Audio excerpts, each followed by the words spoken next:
guys কি খবৰ আশা কৰোঁ আপোনালোক সকলো ভালে আছে মোৰো বৰ্তমান ভালেই আমি এতিয়া ঘৰলৈ যাবলৈ গৈ আছোঁ ঘৰলৈ 7টা বাজিছে 7টাত ওলাই আহিছোঁ এতিয়া এয়া গৈ আছোঁ আমি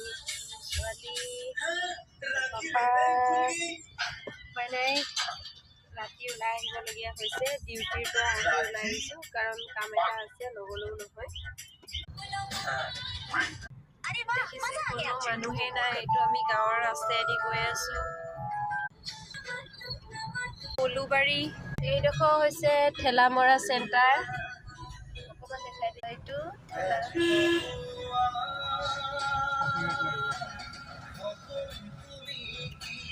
এতিয়া আমি ঢেকীয়াজুলি ৰাস্তাত যাম ঢেকীয়াজুলি টাউন সোমাই গ'ল আৰু অকণমান দেৰি আছে ঘৰ পাব আস্কৰন্ধ হৈছে আৰু আমি ঘৰো